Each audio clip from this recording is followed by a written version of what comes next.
Welcome to LOA Today. I'm Walt Thiessen. With me today, the man who is thoughts become things, Neo Positivity. This is your daily dose of happy. We are so happy you decided to join us today. Now, we're not sure if our friend Debbie G is going to be dropping in. If she does, she'll do a drop-in because that's what she does when she drops in. But Debbie, if you're not going to make it, we'll just send our love out to you and continued healing and good health. We were so glad to have you last week. That was, Neil, wasn't that great to have Debbie G back last week? Yeah. She couldn't even do the whole show, but it didn't matter, right? She had perfect timing. She popped in, the show lit up, and everything went from there like it used to. Yeah. It was that old feeling again. And we're looking forward to having her back on a regular basis. But we do have a third joining us today. His name is Tom Kereszti, and Tom's a C-level guy. He works with the guys who run the things, who run the corporations, the companies, the ventures, you name it. If they run it, he helps them. And to be quite honest, I'm not quite sure. I mean, I've always read like the bios and the pitches and so forth of the people who do that, and they all read the same way. So I'm not really sure what they do, to be perfectly honest. But we're going to find out. So, Tom, welcome to the show. How are you doing today? Great. And I understand I'm going to be much happier by the end of this show. Absolutely. Yeah. Now, there is one thing you do have to understand, of course. Happiness, I think you probably know this. If you're a coach or a teacher, you probably know this. But happiness is an inside job. Absolutely. So it comes down to what's your response going to be? But I'll kind of go out on a limb and say your response is going to be conducive to feeling better by the end of the show. I'm there. Let's go. Right. See, here we go. First prediction of the day, bang, hit. Okay. So give us your story, Tom. Tell us how you got into this. Into podcasting or guests or... Well, yeah, all of it. C-suite. I mean, there's so many ways to go with that. Well, because you have a book, and your book, the main title is C-Suite Success. So obviously that's where you're aimed at, and that's where a lot of your audience hails from. So how did you get to that audience? I guess is the gist of my question. But yeah, if you want to bring in the podcasting and all that, absolutely. Well, how I got to C-suite is life. I mean, I just went through life. A series of doors closed, a series of doors opened, and I just happened to, go through the right doors, and it got me into the C-suite Fortune 500 company. Got me to be a CEO of a $400 million company, and now I'm the CEO of myself because I'm part owner of two small businesses. So that's kind of the C-suite, and I along the way I did some public speaking, and they teach you that when you do public speaking, the best way to do that is to share your own stories. And there's two reasons for that. The first one is, if you're a public speaker, if you forget your own stories on stage, you got a problem, right? So it's easy to remember. They're your own stories. And the second thing is you relate to the audience much better because people love stories. They don't like facts. They don't like, so you kind of illustrate facts with stories. And so I was building a database of all my stories, and I said, man, I got enough to build. I got enough stories to write a book. So I did. So here we are now, and people kind of want to hear what I have to say. God only knows why, but they do. And I'm on podcasts. Well, I was hoping you could explain that. So you can't just leave it at that. God only knows why. No. No, seriously. But I do have a little curiosity about that, because I mean, people who run companies or who are in the top echelon of a company, they're human beings just like anybody else. So obviously they have the same kinds of human issues, but they are dealing with a different kind of thing in that they're running the company. They're not one of the employees who are, doing a particular niche kind of operation. And that does give you a different kind of perspective. I mean, now I have never run a large company. I have been an entrepreneur for the last 20 plus years. So I know what it's like to run my own venture with a few people working with me and so forth. But I'm sure it's different in the sense that you kind of have more responsibility when you're running a large operation like that. And I can certainly see how your own experience, I mean, you said, what was it, a $400 million company that you were running. So clearly you have the experience that talks to the people who are also doing a similar kind of thing.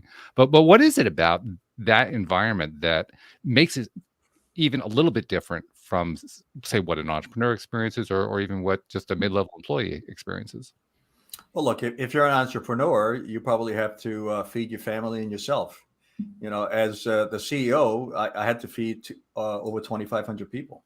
So Mm. that's kind of a lot of, well, I don't know if it's around a lot of responsibility, but it's a different mindset to say, look, I have to make sure that, people are thriving and people are succeeding, and, they don't have to worry about job security tomorrow or where they're going to get their next meal from. That's on me, right? They say, look, you can only miss payroll once, Yeah. if you miss it once, then, you have no more employees. Actually, that means you can miss it 0 times, but I get your point. Yeah. Right. So it's just a kind of different mindset. That doesn't mean that the weight on your shoulders is bigger, because in fact, when I was CEO, I thought I had the easiest job in the room. I used to tell people all the time, I really have only 3 things that I have to do in any given situation. One is to make sure that people understand, what the culture is, what the vision is. Mm. So we're all rowing in the same direction.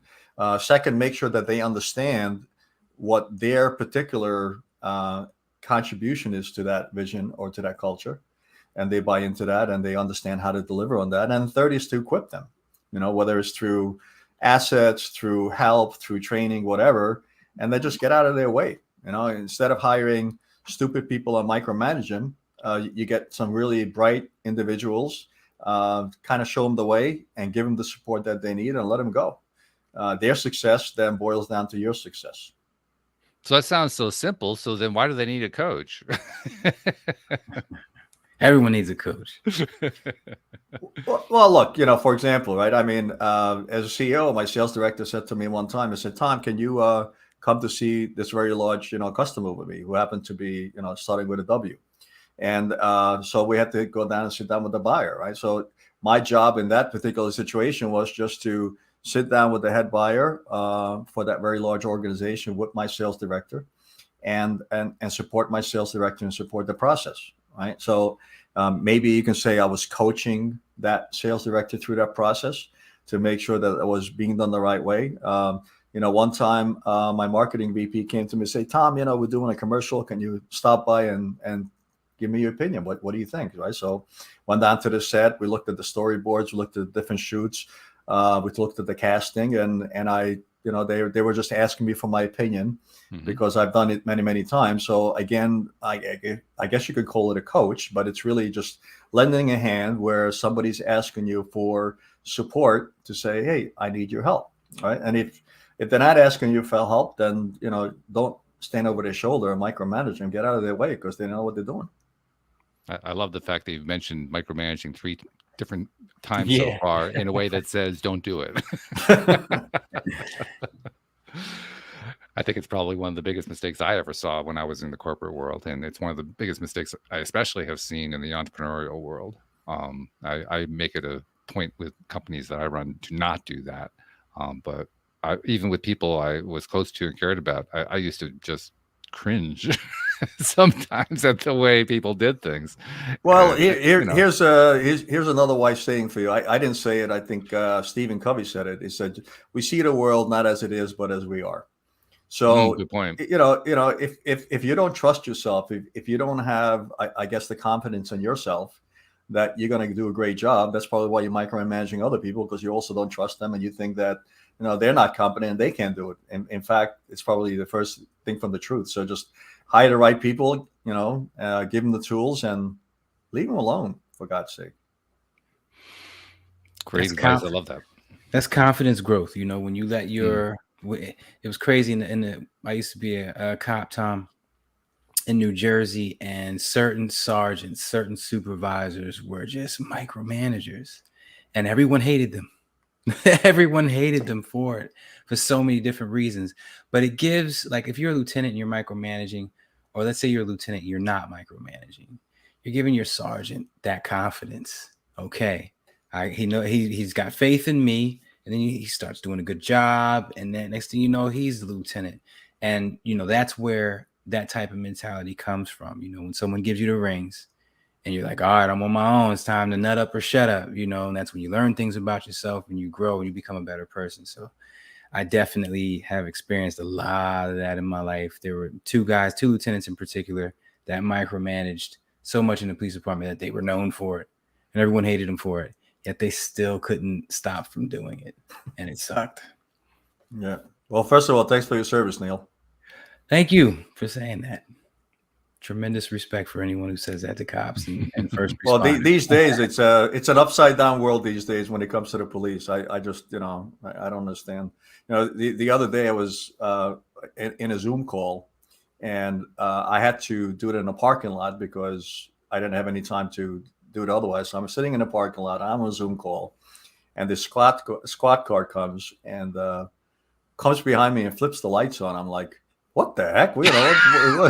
I'm just sitting here on a Zoom call. I'm not driving, the car's off, So they come up and they say, sir, do you know you don't have a front license plate in the state of California? You have to have a front license plate. I said, well, I bought the car like this. What can I say? So anyway, I had to interrupt my Zoom call, get off, and they gave me a summons for I think they call it a fix-it ticket or something like that. You just have to get a front license plate on it.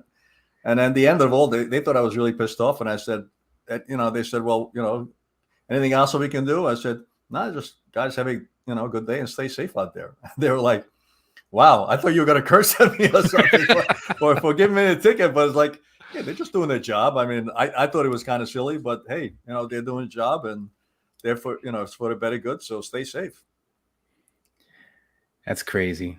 I can remember there were times in the police department when if you brought a bag of weed, yeah, I got a bag of weed, the sergeant's like, throw that shit away, go back to the streets. Like, they don't want you to waste your time on that little bit of stuff. So tickets and stuff like that. When I hear you, I was in Camden, New Jersey, which is at the time is when it was the most dangerous city in America. So when I hear people tell me ticket writing stories, I just cringe. I'm like, come on, man, this guy didn't have nothing better to do with his time. And then you said there's more than one. I'm like, 2 guys wasting their time on a front license plate ticket.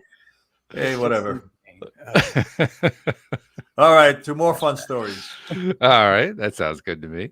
So Neil was kind of giving you the heads up at the beginning about what it takes to connecting with the audience. And he's all about thoughts become things, as you can see from his T-shirt, which he wears all the time. That's how he lets everybody know that thoughts become things. Well, Neil, you're the one who should ask this question, not me. I'm going to turn it over to you. I would like to know when you first learned about the law of attraction. Like, did your parents teach you? Did you see The Secret when you were 28, like me? Like, when did you first learn about it, and when did it first sink in? How old were you? I was, and I'll just kind of label it in the mannerism where I talk about leadership. I figured out very early on. And you can say law of attraction to other people or other people's attraction to me in a leadership role. It just happened very early on. I don't know. I mean, some people, they say are wired and born as leaders. I think that's true to a certain extent. As part of it, that is your DNA. But you also learn it as you go on. But, I always, and to this day, I can walk into a room and you can sense if there's a vacuum in leadership. If you're in a dynamic, you're in a meeting, you're with a group of friends, and nobody's taking a lead on a topic that somebody should take a lead on. And my natural tendency is to kind of jump in and fill that void, fill that role, and lead the process. And you guys, said give some practical, pointers to the audience. And one of the practical pointers I give to people all the time is to know what your why is. And I call your why your vision. And every person should have a vision, a personal vision for themselves. I had a friend the other day that told me, I've got one of those, Tom. I want to own a house in 5 years. I said, well, that's a pretty good plan. That's a pretty good objective. That's not really a vision. I mean, if that's what your life is all about, is just to own a house in 5 years, you're short selling yourself. It's got to be something, much bigger than yourself. So I'll share you my vision. My vision for my life is man of God, leader of men. And it's a pretty cool and simple statement, because whenever I come to those decisions in life where I have to make a choice of doing, and that's really what life is all about. You're just kind of choosing between different options. And, I put it against that vision test. I say, okay, does it honor God, or is it a leadership role? And if it fails one of those 2 questions, I don't do it. If it meets those objectives, then I probably dive in 2 feet and give it 110%. So that's what, all your listeners, if you don't have a personal vision statement, get one for yourself. If I can use Nike or Puma, I use these examples all the time. Everybody thinks Nike's vision statement is just do it. That's not true. It's we unleash human potential. And Puma, an equally good company, their objective is to become the fastest brand on earth. So we unleash human potential, fastest brand on earth.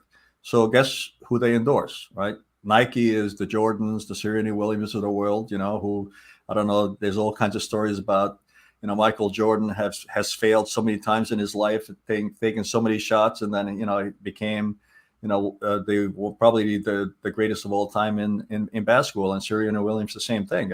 And Puma, they endorse Usain Bolt, who's the fastest man on earth, right? And Michael Schumacher was a Formula One driver. They endorsed him. So just, those companies know what they're about, and that kind of dictates and mandates the decisions that they make on even things who they endorse or some other stuff. So just get a vision statement for your life, whatever it is. Make it simple so you can understand it and other people can understand it. And that's when you get up every morning, you say, okay, well, am I helping build towards that vision today, or am I doing something off track? When you said know your why, you resonated with a lot of people, but particularly with one person in the live stream named Ken. He says, know your why. That's my mantra. He was so excited about that. That's really cool. You got to live in that, I believe. Every day, I know, since I found out what my purpose is on this earth, every day I live in that, and I love it. It makes me feel good to follow. And shout out to Ken Heineman. He's one of the speakers in my summit tomorrow. You guys know Neo Positivity's Thoughts Become Things Summit is happening tomorrow from 12 to 4 p.m. Eastern time. Ken has a book called Ungraduated. I love it. It's like everything you learned up to graduation in high school, we're going to ungraduate from all of that, break it all down and get rid of all the stigmas and all the BS that the school system might have put in you. Tom, I want to ask the question again because I might have lost you with it. When was the first time that you realized that your thoughts were dictating what was going to happen to you next? And a lot of people saw The Secret and the movie The Secret, and they're like, yeah, I learned it, but it didn't really sink in until a couple examples happened. And I was like, wow, I really am creating my future with my mindset, with my thoughts. When did that occur for you? Young age, older? I'm also a very action-oriented individual. If you look at my DISC assessment, I'm a high D and an I. I don't know if your audience knows what that means, but that's kind of just the way you process information and process the world. And high Ds are very task-oriented. So I'm a very task-oriented individual. So from an early age on, I always try to, I got satisfaction and reward from seeing tasks accomplished. Right. So that kind of trained me at a very early age. For example, why did I go to school for engineering undergraduate? Going back to my college days. Well, that was a task oriented. I saw my father's an engineer.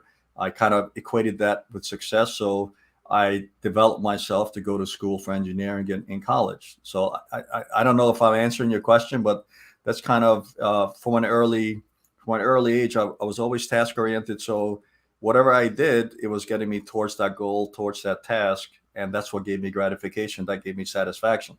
I say to gratitude. Yeah. So I say to people all the time, look, there's two types of companies. One type of company says, Neil, I really appreciate you worked 8 hours today. I saw you work really hard. Really kudos to you for really trying. Now, Neil, you didn't get anything done. but you tried really hard. So I really appreciate it. Right. Or, another type of organization says, Neil, I really appreciate the 8 things you got done today. It's only 3 o'clock in the afternoon. Go out and take your kid out for a ball game, or, go out and get a old fashioned, or, whatever you want. And it's only 3 o'clock in the afternoon. Right. Because you got the 6 or 8 things done that you were supposed to get done. And I'm more that kind of guy. I don't revel in working my butt off for 8 hours a day and get nothing accomplished. By the way, I got to realize something here. Well, I did realize it when you said the name, Neo. When you said Ken Hanneman, I said, oh, wait a minute. He was actually a guest on the podcast a while back. And I said, oh, that's who that is. Well, thank you for saying his name. Otherwise, it probably would have slipped right past me. But hello, Ken. Welcome. Glad you could join us today. Tom, you mentioned something a few minutes ago and it kind of slipped past us in the conversation, but I want to come back to it because I think it's really important. You mentioned failure, particularly, I think it was in relation to Michael Jordan and all the times that he had failed. I remember a quote that I heard from Will Smith actually came out of his mouth. It was something that he posted on Instagram, I think. He talked about how people have a tendency to think that when they see somebody who is successful, that they kind of sprouted out as, they sprouted as a successful person out of the ground, right? And they don't realize all the different failures that people go through in order to become successful. So I was wondering, just from your experience, can you talk about that? When you think about that concept, what do you think about? I think about all the times that I failed, right? And look, failure is okay, but not learning from failure is not okay. So it's okay to fail, just learn from it. I can use hundreds of examples in my life where I failed. So for example, public speaking, right? I remember I thought I was a great public speaker. Then I watched myself on video and I said, "Oh my God, I suck. I'm terrible." Right? I have to do something about this, right? So then came a lot of hard work on improving my skills as a public speaker, and it was just self-reflection to say, "Look, I failed." The other thing that people are afraid of failure because they kind of over-exaggerate their failure, and probably one of my biggest failures was when I got after 15 years in corporate America, I got fired from my job, and we can spend the whole podcast on why I got canned. Obviously, it wasn't my fault; it was somebody else's fault. Of course, yeah. Right, but I thought that my life was over.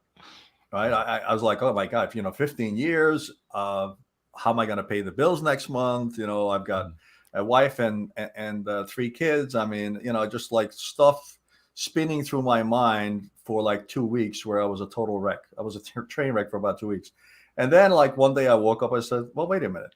I'm still the same guy. I still have the same tools. It's not the end of the world, and it wasn't. So I just imagined this catastrophe, and that's what most people do. That they're afraid to fail because they want to avoid the catastrophe, or if they do fail, they think it's a catastrophe, and it's not.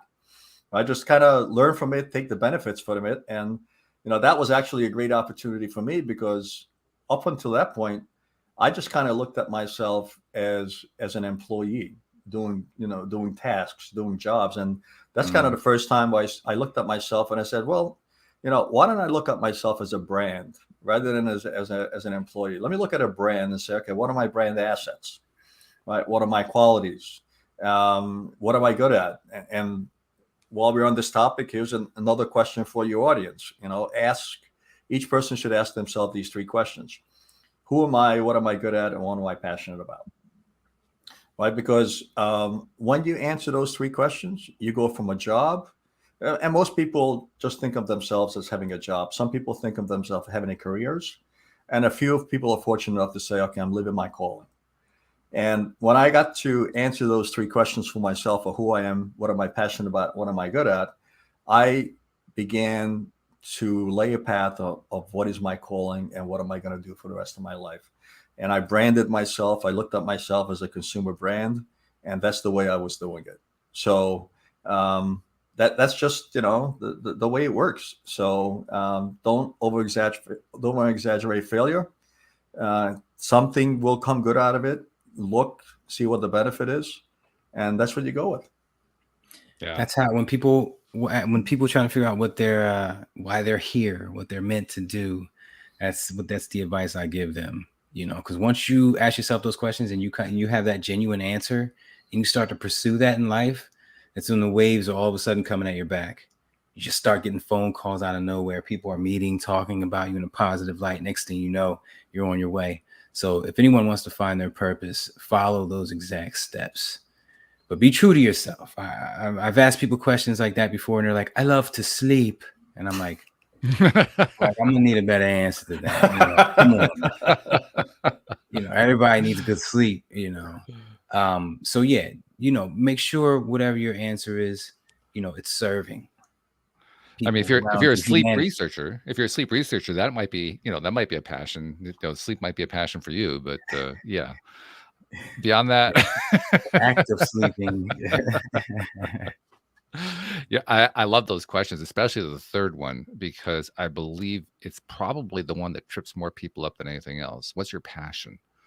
And not that they can't imagine what their passion might be, but zeroing in on what it actually is, and it can be more than one, by the way, but zeroing in on what a passion is, it's kind of like we trip ourselves very often when we get, to that question, when we start asking that, because for many people, I think it's for the first time trying to answer the question, what do I love? Yeah. What's really, really important to me? I don't know. That's what I get all the time. Most of the answers I've gotten. I've asked almost everyone I meet this because it's a good indicator of who you're talking to. And I swear, out of the thousands of people I've asked this to, I might have gotten 4 answers, and 2 of them were from kids. Look, talk about law of attraction. I mean, if you want people to be attracted, or you want to influence people, if you're not passionate about something, they're not gonna, they're not gonna come follow you, because, like, okay, well, he's not passionate about it, so he's a bump on a log. Why, what What's I the want to get to point? know, what's the point? But if you're passionate about it, that that oozes other people to come on board, Yeah. and they become passionate. It becomes, before you watch, it's a movement. It's funny you say that. One of my first jobs was at this company called ProDirect. It was telemarketing. You sit in the booth, interrupt people at dinner all day long. I mean, well, dinner hours, asking them to confirm that they still want that credit card, because it's people who have already applied for a credit card, but it's been a little while. And I sucked at it. I hated the job, didn't want to be there, had never had a cubicle job before. But I got my first credit card. And I was really enthusiastic about my credit card. And I learned what the prime rate, annual fees, I learned all that, through the training of being able to, sell these credit cards. And once I got passionate about having a credit card and what it could do for you and all of a sudden my sales went up. And when you're telling that, when you were saying that, it made me think about that. I haven't thought about that since, that was like 1999. Yeah, sales went up as soon as I got a credit card and really started to love it and appreciate it. That's when everything went up. So put your passion into it. I don't care if I always say this, I don't care if you're walking up the stairs. If you focus on every single step and you're proud of yourself, something's going to come out of that. It's that law of attraction thing, being proud of yourself. That attitude of gratitude manifests more of that. So if you take pride in everything you do, every letter you write, every task you do, every time you drive, you're being present, which is a key element in all my mental exercises.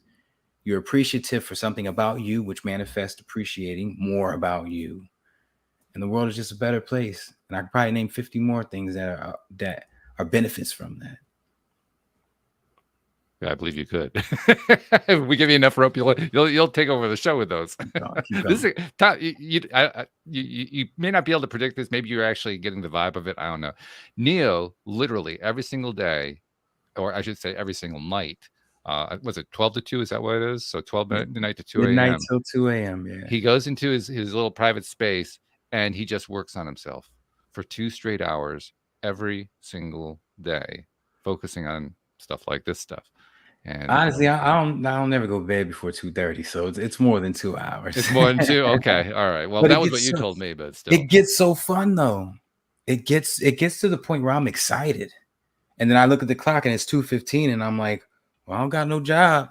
I don't have no reason to wake up early. I might as well keep going. I'm watering seeds and manifesting a great future for myself. Why would I stop to go get some rest? I'm gonna get my 8 hours. If I sleep from 3 to 11 or from 2 to 10, I'm gonna get my 8 hours regardless. And I end up excited, end up going to sleep excited, and remembering my dreams and all that other stuff. It's just, I'm in a different headspace now, man.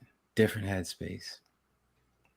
Well, yeah, I mean, everybody, and I think maybe Walt, you mentioned it earlier, and they ask you, well, how do you get to be a famous actor, or how do you get to be a famous, this and that? But they like to be there, but they don't understand the work behind the scenes that goes in there to get you to that level. Yeah.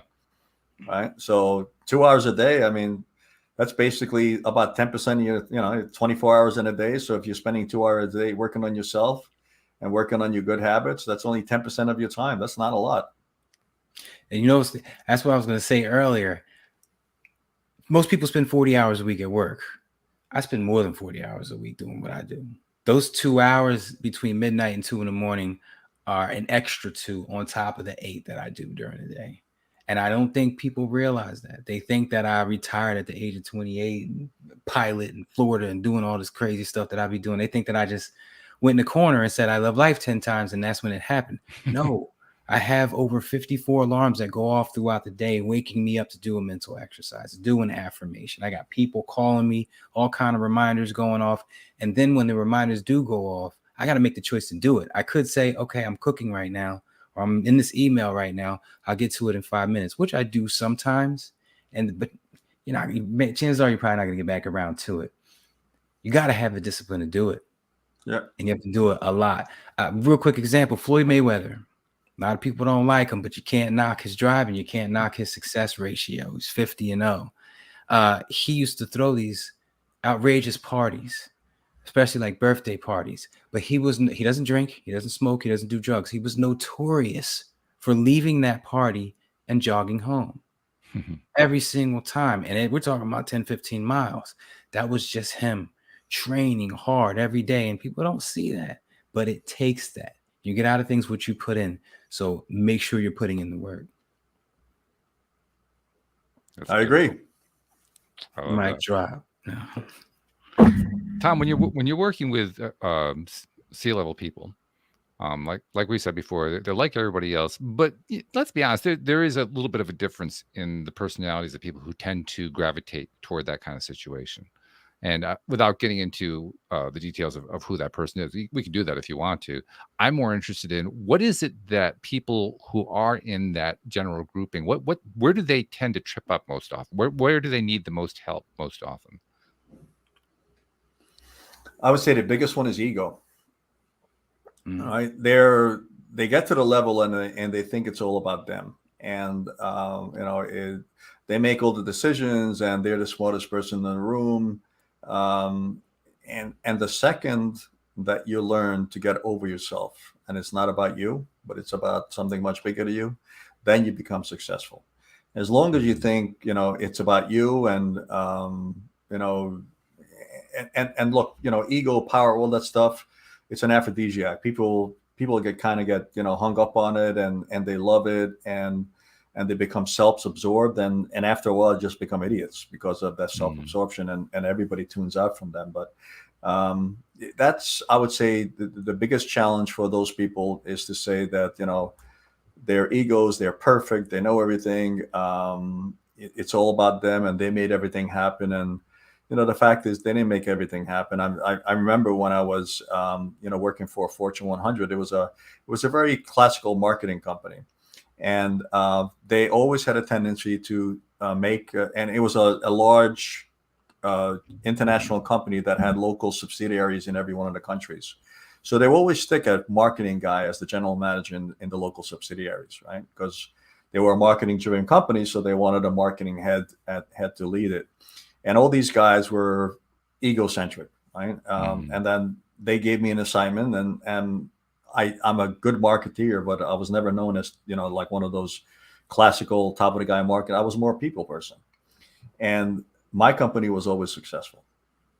And they couldn't put a finger on it. They said, I don't know, it's something about Tom. It's something about that company. I don't know what it is, but it's something about them because it wasn't marketing, right? It wasn't about the ego. It wasn't about a skill set. It was more about, how I empowered people, how I treated people. One of the nicest compliments I had was when I was leaving that job, they had I was going on to the next assignment and then somebody was coming in to replace me. And we had a farewell party for me and the new guy was there as well. And my CFO got up and said, I just want to thank you because you believed in us.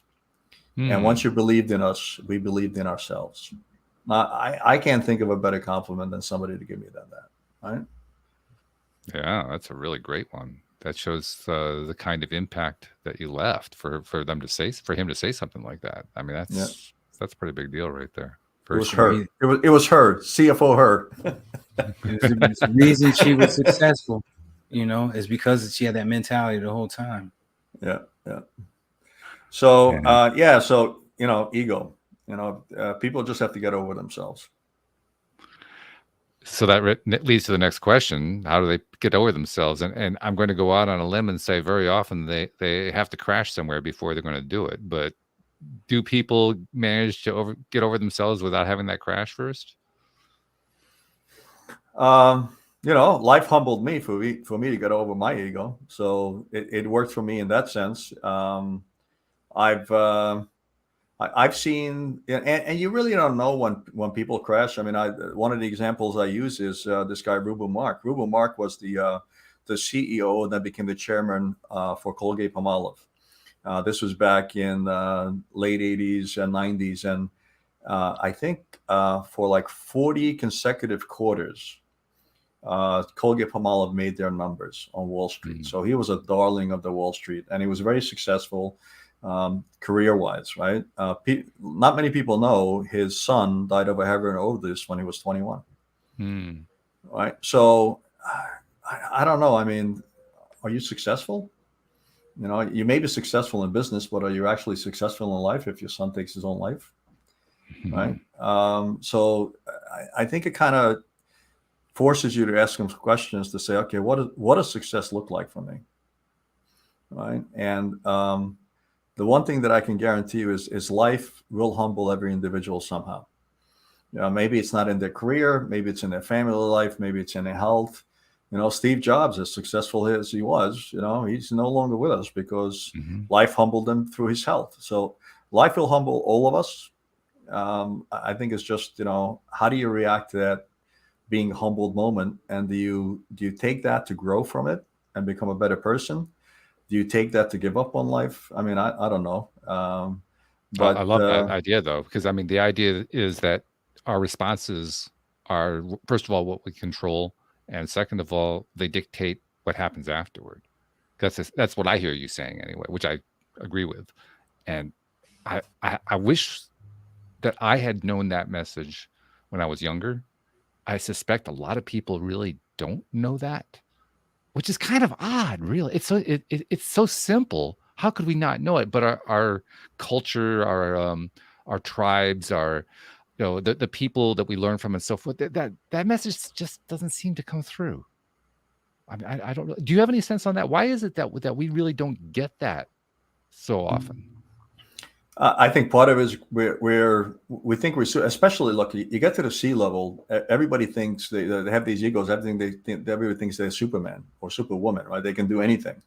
And one of the keys to life is also to ask for help, and ask people to help. Ask people to, and in fact, this is something that I had. My daughter's now 27. I think she was about 17 or 18 at the time, and we had a long chat about setting priorities, and because she was just kind of overwhelmed with school and admissions and everything else, and I said, well, why don't you just ask me for help? Because the fact is, there are people all around you, and they all love you, and they're all willing to help you. Well, not everybody loves you, because you got some people that like to throw roadblocks in your way, but that's a whole nother story for another time. But most people that are around you, they want to help you. They're there to cheer you on. They love you. That's why they're around you. So just reach out and ask them for some help. No big deal. Well, we were talking about this not too long ago about feeling like an inconvenience. Yeah. And that's a huge part of why people don't reach out. They feel like an inconvenience. Tom, recently like my summit's coming up, and I felt like I was overreaching to promote the summit to my friends and family. So all of my promoting primarily is to people I don't know. But then I had this moment of clarity where I said, every day I get a phone call from somebody saying, hey, Neil, I got this ticket, or this happened, or I got pulled over, and they're asking me for all this police advice all the daggone time. The least I can do is tell them to go into the summit and click like or drop a comment. And it took me forever to get to that. But ever since then, I've been like, forget all that. Y'all owe me. Y'all owe me.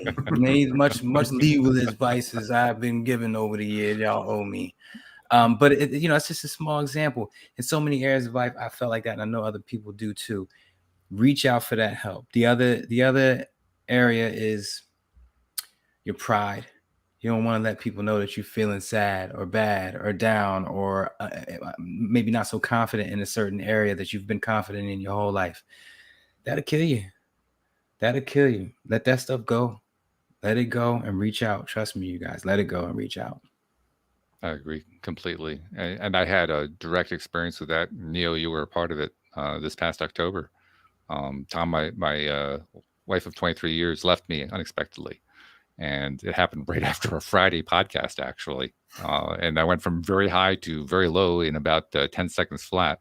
Yeah. And I was so happy, especially after the fact, to have had friends like Neo and Debbie and others who have been a part of this show and who have been a part of my online life. Everyone that I reached out to, they were there for me. They were there for me in a big way. And I especially needed it on that day because I needed life coaches and therapists. And I had all these friends who were life coaches and therapists ready to just jump in for me.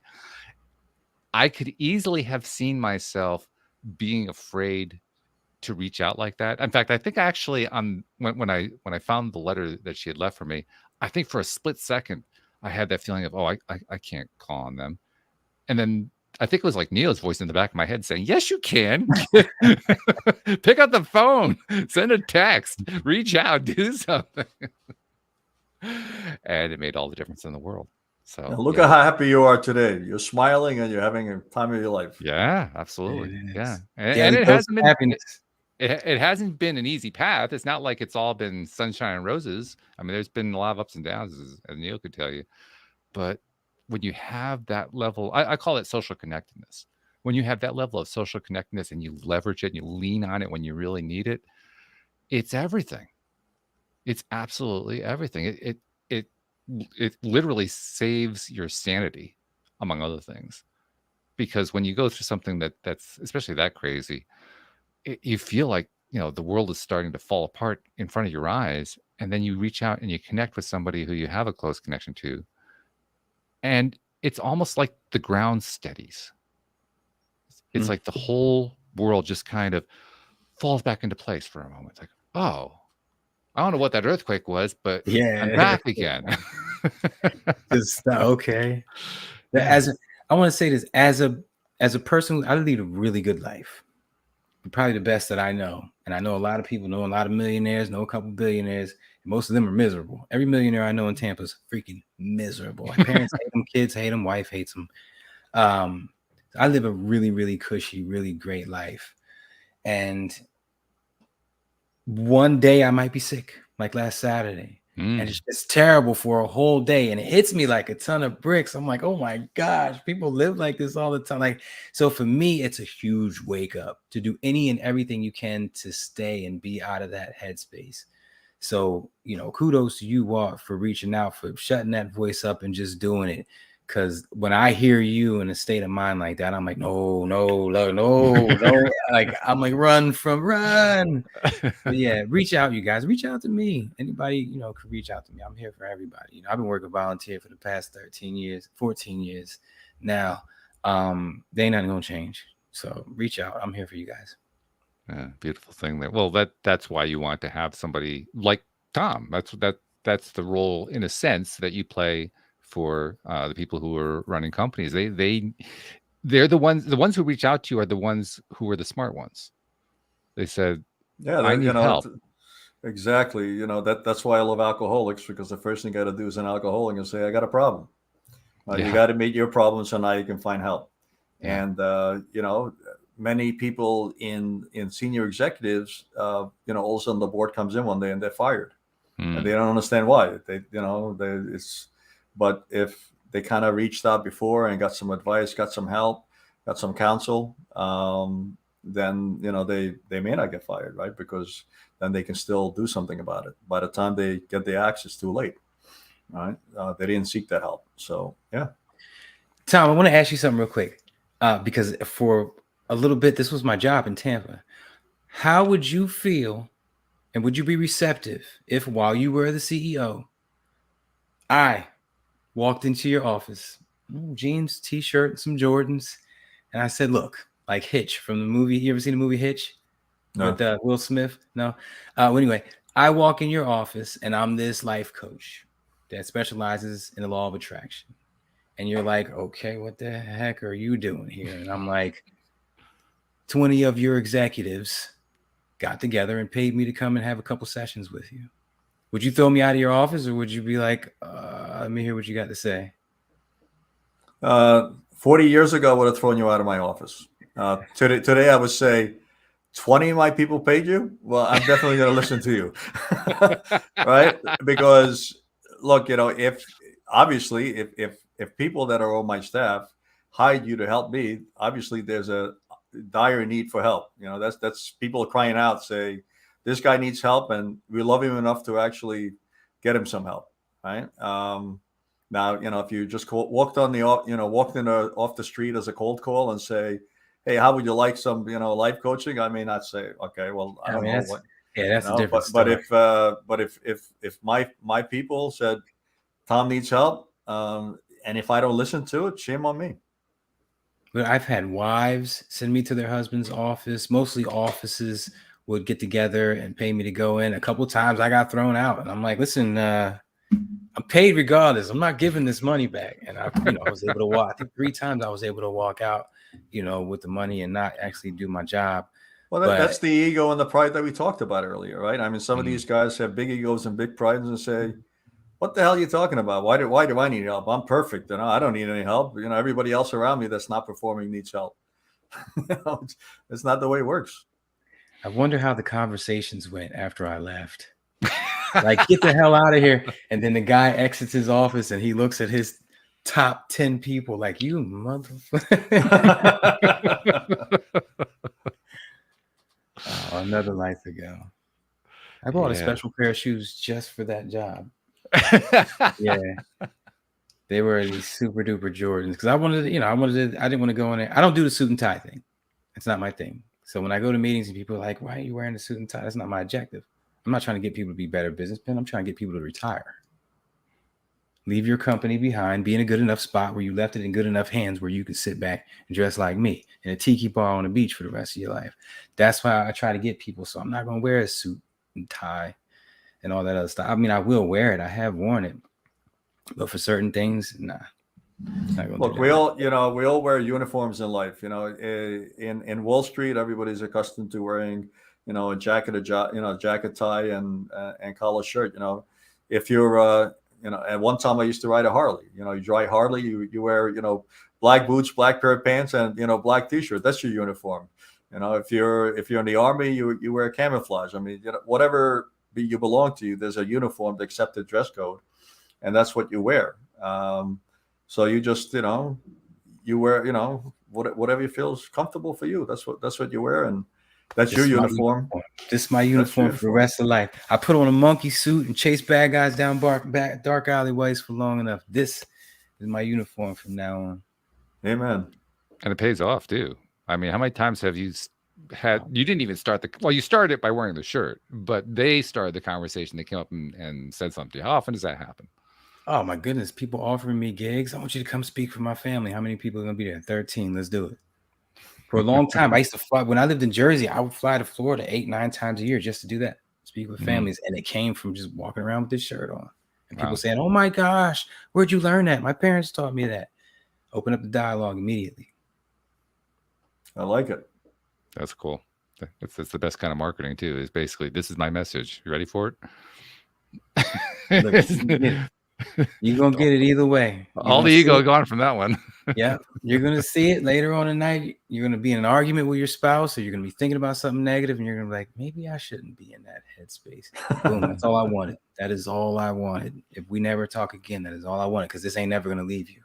This is never going to leave you.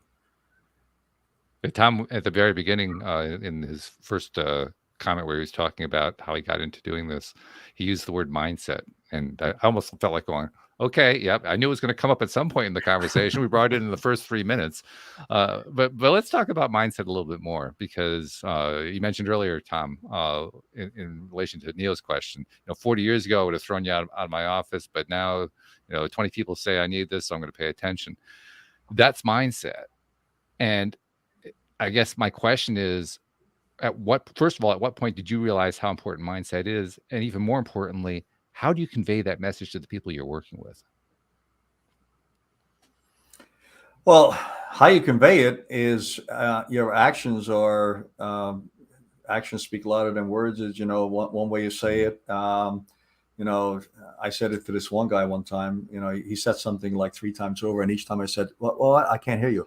Well, and he just said it louder, and then, "Well, I can't hear you." He said it louder again, and I finally said, "Look, your actions are so loud, I can't hear your words." Right. So your mindset is kind of how you behave, what you're doing. How you get there at the expense of repeating myself. You change your mindset when something happens to you in life that makes you change your mindset. Right. As long as you're successful, and in the first probably 15 years of my career, every 3 years I was getting promoted. I had a wife, and I was on to my second daughter, so life was peachy and cream.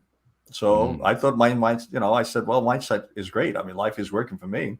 Why should I change my mindset? Right. And then all of a sudden, something happened to me, and I said, okay, well, I better change my mindset. Right. Or, it took me a long time. And many, many years later, I was still very, very immersed in my career. I was traveling 5 days a week, really only spending weekends at home. So family was not getting a lot of my time.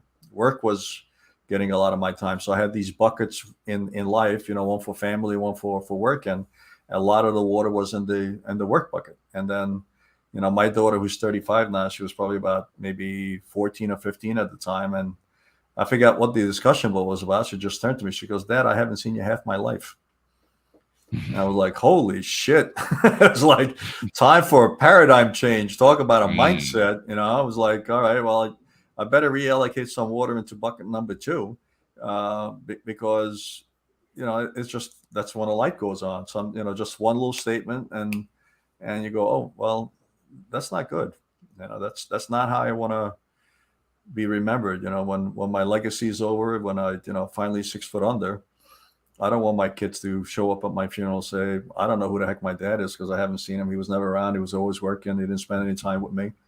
Right. So, you change your mindset because life changes you, and life humbles you. But as long as you're successful and life is working for you, you probably don't change your mindset because you think everything's good. Yeah, exactly. The way I phrase that is perspective changes our mindset. When we have just one perspective, we don't change the mindset. But when we gain new perspectives, like the daughter saying, I don't see you half the time. Oh, okay. Well, my perspective just changed a little bit. Yeah. It's funny the impact one sentence from your child can have. You have 50 grown men saying something in your face and you don't listen, but your child says one sentence and life changing. I'm happy you made that switch, Tom. I'm a real big family person. I've always had custody of my kids. They've always lived with me, and we've been close, and we're still close. Family first, baby. Family first. Amen. Yeah, really good. I'm loving that. Now let's see. We're starting to run a little short on time. We haven't really talked about the book, other than the fact that you told us before we got started. Well, everything's going to come out of the book because that's where everything is located. But give us a little lay of the land there in terms of what people can find when they actually do pick up the book and start reading it. Just, I believe that if you're going to be successful in life, these are the 4 keys. I call them to, leadership success, but it's really successful life. And like I mentioned to you, the first thing, there's 4 keys. And the 4 keys really help you influence your life and other people's life. And there's an old saying, leadership is influence, nothing more, nothing less. So it helps you lead, it helps you influence, it helps you get how you get to where you want to go. So the first one is, first key is basically culture for an organization or character for an individual, right? You want people, you want to be able to influence people, you want to be able to lead people, whether that's your family or work, whatever. You have to have a very good sense of who you are. Right. If you don't know who you are, then other people are not going to know who you are. So why should they buy into you? And that was a big lesson for me when, I worked for large corporations. It was easy because there was a brand behind you. So it wasn't really about me. It was really about the organization that I worked for. Then I left corporate America and opened my own business, and I was always used to surrounding myself with Harvard MBAs and very educated people and leaders, and all of a sudden it was like, Tom, so who the hell are you, and why should I work for you? Right? Because it was now all of a sudden really all about you, all about me, and about my character. So every individual should have a very strong sense of who they are and what their values are and what their character is. And that's really the equivalent for an organization. That's what their culture is, what their shared values is, and what their culture is. And then the second key I already mentioned to you, every company and every person should have a strong vision for themselves. And that's, again, a long-term future. Dave Ramsey said it best. Dave said, do you have a cathedral vision for your future? And a cathedral vision basically said, look, the European cathedrals, the guy that designed it was never there by the time it got built. It took 75, 100 years to build those cathedrals. So do you have something that's going to outlive you? So with that vision. And then the third one is have a growth plan for you. So I love Neil's daily exercise between 12 and 2 of really improving himself and building himself, because that's part of your growth plan. How do you improve every day? What direction you go to? But again, make sure that that growth plan aligns with your vision. So that's, I think, extremely important, that you don't get distracted by the latest shiny object. Whatever that long-term vision is, make sure you're growing in that direction and not in the different direction, because you can also grow in the wrong direction. So that's I think important. And the fourth one, I think is equally important, is who's in your inner circle. Right? We talked about people cheerleading you on, and the inner circle, I think, is extremely important. And one of the mistakes that people make, especially in business, is they call it the chemistry, right? And all that means is they kind of like to surround themselves with like-minded individuals, right? And that's the biggest mistake you can make, because if you all think alike, you're all going to have the same blind spots, and you're all going to go off in the wrong direction. So we talk a lot about diversity in this world, but we talk about diversity of skin color, of gender, or sexual orientation, all that stuff. I love to talk about diversity of thought, diversity of mindset. And if in the interest of diversity, you get 20 people in the same room with the same skin color, and all of a sudden now you think you're diverse, right? But you all think alike, you haven't done anything right. So think differently, surround yourself with people that think that, and look, that's a lot tougher than you think, because human nature is to say the person that doesn't think like me is not right, is not correct. They're viewing the world wrong. They're problem solving wrong. And I used to think that early on. If you asked me 40 years ago, I was like, man, these people are a bunch of procrastinators. They can't do anything. All they do is sit around and procrastinate.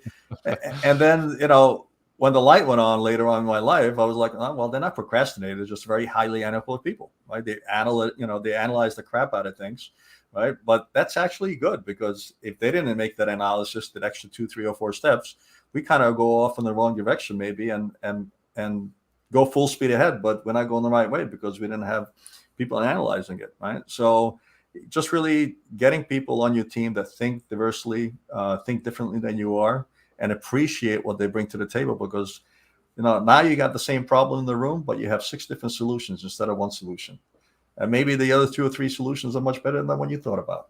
Yeah. So those are the 4 keys. They're beautiful. I especially love that perspective bit. That we were talking about that before.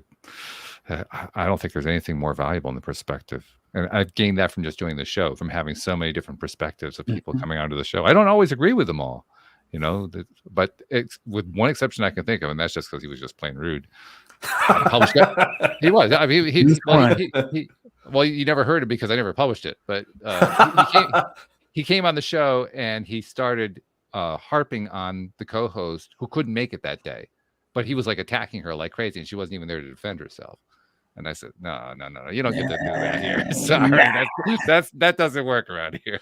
But other than that one, you're on the cutting room floor, buddy. Yeah, right. But other than that one, there have been a number of times where people brought in perspectives that were pretty challenging to me, but I learned from them. And I think that's really what you're talking about when you say that, people have this tendency to find like-minded people. What they're really doing is they're feeling comfortable because they feel the same thought pattern going on. Yep. They don't realize they need the discomfort of those different perspectives. That discomfort is where the growth comes from. And it's not just the personal growth, it's the company growth. It's all of it. it's growing in every And single look, way. and it's a shame. I mean, I don't know how the hell we got to where we are today as a country, but people can't talk to each other anymore. It's like we can spend another show on cancel culture and all that stuff, but it 30, 40 years ago, I may not have agreed with somebody, but I can have this discussion with them. I may not be able to convince them. I can try to convince them. They try to convince me. We have a dialogue. I see something from their perspective that I didn't see before. But now nobody's having conversations. People No, we just are. yeah, we are, yeah. But it's like everybody's an idiot. Everybody gets canceled. Nobody, it's like how the hell do we get like this in a country? Nobody can talk to each other. This is nuts. Unfortunately, I always remember that people who are in that mindset are themselves crashing. So they're going to find out one way or another. It's just a question of how they're going to find out. It could be the painful way. It could be the easier way. It's up to them. But also, Neil, before we wrap up here, we got to get a little info from you because we got your summit coming up. This is this is basically last weekend's postponed because you weren't able to do it last weekend. So tell people what's going on tomorrow. Yeah, I have a summit. You guys know Neo Positivity Starts to Become Things Summit. Was supposed to happen last week, but I woke up vomiting. My stomach hit me with that bug. And despite my hardest efforts, I actually sat in the chair. I was ready to go, but I kept getting lightheaded and I kept vomiting. So I postponed it, and it's happening now this Saturday from noon to 4 p.m. Eastern time. It's like you guys said, that diversity. We're getting the law of attraction. Just like there's 3 of us here, there's going to be 6 of us there. Bouncing ideas off each other, mental exercises, different cultures coming together, different rhyme, race, religions, and, just birthing new ideas. It's going to be a great time. We'll always leave the summit feeling amazing with a whole sheet full of notes. This board is going to be full of notes and different mental exercises to manifest things like retirement and that next car or a better health or a better relationship with your spouse or your loved one, your kids or whatever, all that. So like I said, register at neosloasummit.com. I'll throw the link in the chat box, and I'll see you guys then. I'd love to have Tom. I'd love to have you pop up on the screen. Walt's going to come in and bless us with his presence. Debbie is too. It's going to be all around great time and great atmosphere. Yeah, I'll post. It's gonna be a good thing. I'm definitely gonna be doing a drop by. And Tom, we talked about the book. You told us about the 4 basic pillars of the book. But what if somebody wants to reach out and find you? How do they find you?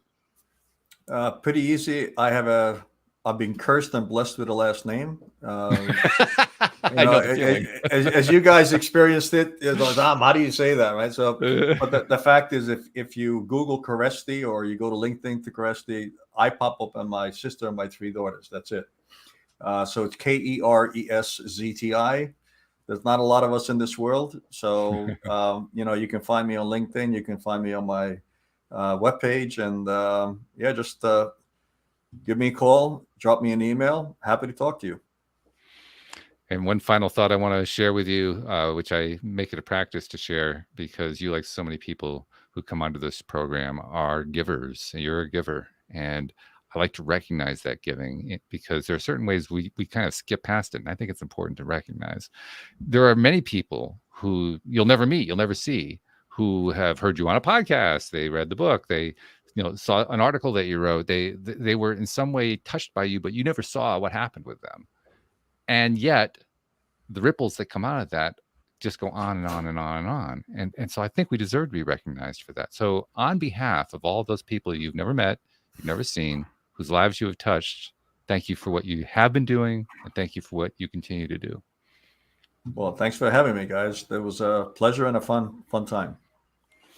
It was mutual, I can assure you. Neo, looking forward to tomorrow. I'll be dropping by, seeing you there. Thank you to our podcast listeners everywhere. We'll see you all next time here on LOA Today. Goodbye, everybody.